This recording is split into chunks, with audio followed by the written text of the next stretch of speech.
Hello guys, how are we all doing? Welcome back to Premier League predictions. There are so many games over Christmas time and I'm joined once again by Sophie. How are you? Yeah, very well, thank you. Love this time of year. Yeah, honestly, it is hectic.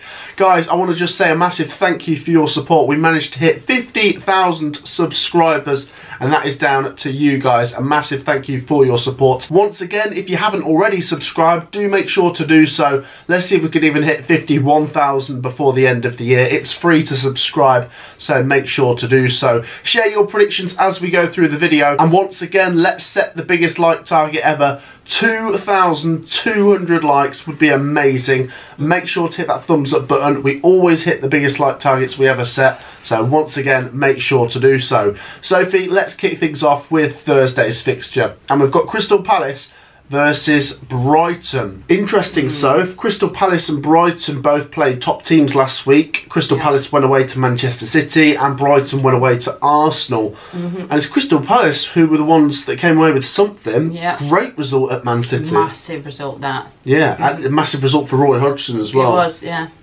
Snatching a point at the death there, 2-2 draw. Obviously, we didn't expect Palace to get a draw, so well done. I suppose you could say we underestimated them, but then again, I think everyone did, to be honest. Yeah, not just us. When you're playing Man City away, not many people are going to go for you, whoever you are, to be honest. And coming into this one, I'm not 100% sure which way this will go. It's obviously a bit of a derby. I might go for home advantage here, Sophie. Maybe Crystal Palace will see that result as a platform to go off to get the next win. Brighton, a little bit difficult to put your finger on. Yes. And for the first time in ages, they didn't actually score against Arsenal.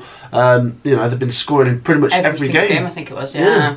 Let's go Crystal Palace to edge this, though. Crystal Palace 2, Brighton 1. So I'm going to start this off with a draw. I'm finding it hard to separate the two. Possibly a little while ago I would have probably lent towards Brighton, but it's a massive draw against Man City, so I've got to give Crystal Palace their dues, and I'm going to say another draw. So not the best result considering they're at home, but still it's another point. So 1-1 for me. 1-1. Interesting. Okay, next up, Sophie, let's move on to Friday night's game, and we are going to Villa Park, where Aston Villa take on Sheffield United.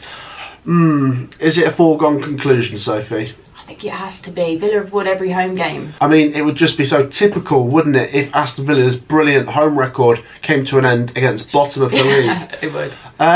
One thing I did say about Sheffield United a week or two ago was I think they're going to be a little bit more competitive now with Chris Wilder. You know, he's a bit of a battling manager. He's going to try and grab every point available. Whether that's going to be enough for them to stay up, we don't really know. At the moment, they're 6 points away from safety.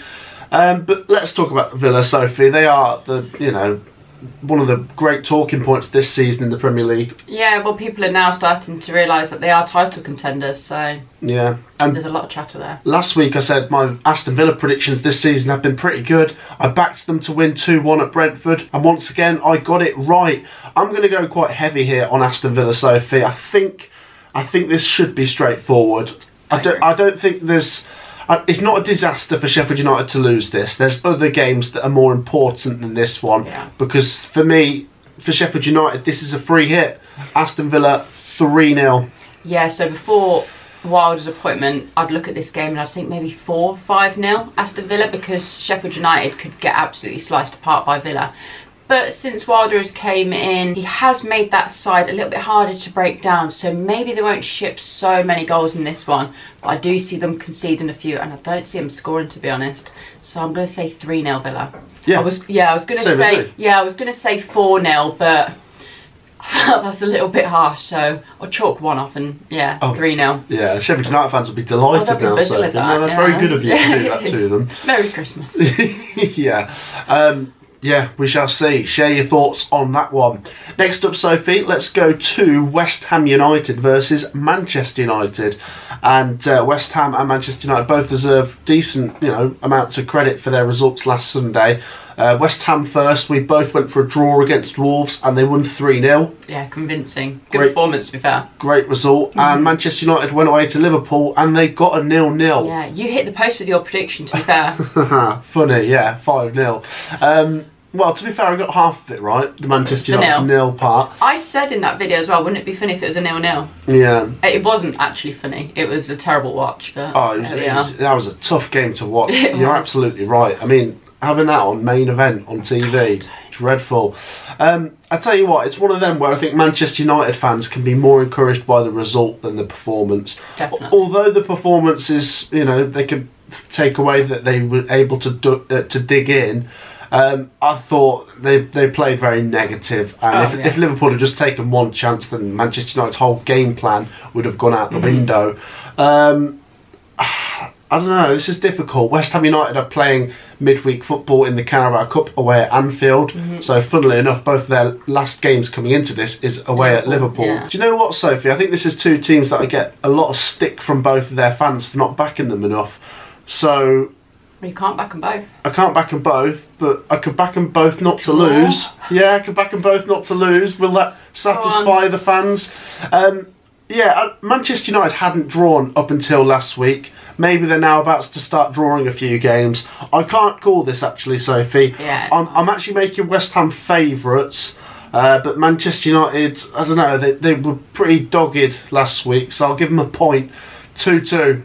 Oh wow, you think there's going to be goals? I can see this being another low scoring one, to be honest, but I'm going to lean towards the home side just because based on last week's performances there was a lot more positives in West Ham's. I know they're playing Wolves, and obviously Man United went away to Liverpool, so that was tough as to get anything from that, and they got a point, but I don't know, I don't think they're going to be set up quite so negative against West Ham, but I think that's going to play into the Hammers' hands, and for me West Ham win this 1-0. 1-0, yeah. Interesting. Okay, next up, Sophie, let's go to West London, and we're going to go to Craven Cottage. Fulham take on Burnley. Fulham obviously come into this game having played in midweek in the Carabao Cup, and they did get past Everton. Yeah, they drew, but progressed. Yeah, congratulations, Fulham. Really intrigued to see how far you get and seeing who you get in the Carabao Cup semi-final draw. As for Burnley, Sophie, they did get that great 1-1 draw against Brighton, but followed it up with a very disappointing 2-0 defeat to Everton, which you did predict, to be fair, to give you your credit. I don't know, do we get the Burnley who turn up and snatch a point and play pretty well, or do we get the Burnley that are just pretty toothless and get beat quite easily? To be honest, Soph, I'm actually going to go for the latter. I think Fulham in the Premier League obviously got those back-to-back 5-0 wins. Yeah. They then went away to Newcastle and lost 3-0, but they've got back on track with that result in the Carabao Cup, and if Fulham play to their strengths, I think they get a few more goals here. Agree. Fulham 3-0. Yeah, I was tempted to say 3-0 as well, but I might actually give Burnley a goal. I don't know if I can actually see them scoring, but no, I don't actually. I've changed my mind. I'm going to go 3-0 as well. I can't see Fulham conceding. You're copying me. I'm not copying you. I've just talked myself out of it. Just because I'm thinking, where's the goals going to come from with Burnley here against Fulham? They've not looked scintillating going forwards, have they? Yeah, I'm going to stick with that. Fulham 3-0. There you go. Fulham 3, Burnley 0. We're both going for the same there. Share your thoughts on that game at Craven Cottage. Last week we did have a Burnley fan give us a little bit of stick for not backing Burnley. We both but went they lost 2-0 and I got that right, so... Exactly. On to the next one, Sophie. Let's go to Kenilworth Road, where Luton Town play Newcastle United. And of course we need to start by just telling you that our thoughts are with Tom Lockyer. Yeah, and his family. Yeah, of course. We were at the Championship playoff final last year, where he had his first collapse. First one, yeah. Second in 6 months. It's absolutely terrible for everyone connected. Himself, his family, the club, the whole Premier League. And one thing I will say as well is credit to AFC Bournemouth, their reaction. I think it's very quick. Philip Billing who picked up on it. So, really, really tragic for Luton Town. Not 100% sure what the future holds for him, but he has been a fantastic servant to the club. As for this one, Sophie, obviously Luton Town's game was abandoned, so they didn't get anything, but it was 1-1 against Bournemouth. It was. So obviously, they could have got something, but we won't know now. And they take on Newcastle, Sophie, who did get back on track in the Premier League last week, as we said, 3-0 against Fulham. Now, Newcastle did just play in the Carabao Cup against Chelsea, and they fell short, conceding in the last minute and then losing in a penalty shootout. It's difficult. They are really stretched, Newcastle, with injuries, but they are still capable of getting the best out of the players they've got left. But I don't know. I'm torn here between Newcastle just pinching it or a draw, because Luton Town are very competitive at Kenilworth Road. Yes, I agree. Oh, do you know what? I'm changing my mind here. Actually, I'm gonna because it's Christmas time. Luton Town 2, Newcastle 1. Oh wow, that would be such a massive 3 points towards their relegation battle. But I'm gonna go 2-1 the other way. Do you know what I can see? I can see Luton going into half-time 1-0 up, and then things going all topsy-turvy in the second half and conceding 2 and walking away with nothing. But what I've seen from Luton is they've really got that fight. They're really impressing me this season, and I actually feel like I'm backing them. So I'd love them to get something in this, but I just see them falling short. So 2-1 to the Mags. Yeah, there's no doubt about it. They're the people's champions, aren't they? 100%. Yeah, they're the underdogs that everyone wants to see do well. Yeah. Share your thoughts, guys, on Luton Town versus Newcastle. We're both going in opposite directions for that one. Yeah. Next up, Sophie, and we would have been going to the Etihad, but this game has been postponed because Manchester City are playing in the Club World Cup. A little bit frustrating here for Brentford. And actually, to be honest, I just want to say on a personal note, this really annoys me when it sort of messes up the Premier League schedule, because for me the Premier League is the most important. Try and that should take priority. Yeah, try and fit the Club World Cup around it or something. Yeah, I agree. Anyway, yeah, this game is not there for us to predict, but maybe it's come at a good time for Manchester City to have a week off from the Premier League, because their form has been a little bit wobbly. But they've got De Bruyne back though. They have got De Bruyne back, so that is crucial. Massive. But yeah, we'll leave it there and go on to the next one, which we can predict, which is at the City Ground, Sophie. A new look Nottingham Forest will be taking on AFC Bournemouth. And this one's really, really interesting, of course. We spoke about Steve Cooper in yesterday's video. Do make sure to check it out if you haven't already. It will be Nuno leading Nottingham Forest into this game. A massive game, because AFC Bournemouth are a couple places above Forest. They've been in good form. Obviously, AFC Bournemouth's game was postponed last week against Luton. As we say, credit to them for their reaction to Tom Lockyer's collapse. But as for Nottingham Forest, Sophie, I'm not 100% sure here. One thing I will say with Steve Cooper, even though it became very frustrating for the Forest fans towards the end, is at the City Ground, for most of his time, they had that identity of, oh, I don't know if I want to go here. Yeah. Like, if I was any fan going to the City Ground, I'd be a bit like, I don't know. You know, this is a hard place to go and get a result. Maybe at times the football wasn't totally scintillating, but football is a results business. And they had that identity with Steve Cooper that they were a hard team to beat at home. I tell you what, the atmosphere could be very interesting. It could be split, to be honest. It could be split because I've seen Nottingham Forest fans, you know, absolutely outraged with the decision, thinking like he deserved as much time as possible because of the achievements. Do you know what? I don't think they've gone around it the right way either. No, because Steve Cooper's done so much for that club, and they went behind his back. They're already talking to Nuno. Yeah, I think have some respect. It is. And I'm not disagreeing with people that say, but look at this losing run. Yeah, you're absolutely right. Well. Yeah. You're absolutely right. But, you know, this isn't a man who came in the summer, you know, and it's his first crack at it, and you're like, oh, he's no good. Yeah, get rid. When there's credit in the bank, there's credit in the bank. In my opinion, I think both sides of the argument are entitled to their view, but I agree it's been handled very poorly. And I was going to say, at the City Ground, the atmosphere could be volatile, could be toxic, because if Nuno really does lose this first game, and quite heavily, the Forest fans will be thinking, well, you know what? It's a downgrade. Yeah, and some people say you've reaped what you've sown. Anyway, let's get on to the predictions, Sophie. Most Nottingham Forest fans need to get behind Nuno, and that's and I think they will. They will, because they want the best for their club. So. Exactly. They're supporting the club at the end of the day, not the manager. Difficult though, Sophie. I mean, this is a really hard game. I mean, AFC Bournemouth are a lot better than where their position has them right now. Agree. Yeah. Do you know what? I think what I said yesterday is Nuno needs to put the wood in the door. He needs to stop it from shutting, because the results are horrendous at the moment. Yeah. And I'm not going completely for a Forest win here, but with the home advantage and that City Ground faithful on side, maybe, just maybe, Forest can get a draw. I'm going to go for a 1-1 draw. And another thing I need to say, Sophie, before I pass over to you, is maybe this was also inevitable that Forest would go on a run like this. They're missing a Wanye. Yeah, he's a massive miss. I mean, he's such a good player. In any team, if you lose your top goal scorer, you're going to struggle. Yeah. Enough said, anyway. Yeah, I think we spoke too much about off the pitch, but on the pitch, as we've said, Bournemouth have been in really good form. They're on the up, and Nottingham Forest have been in the opposite direction, and obviously that's why they got rid of the manager. He needs to hit the ground running.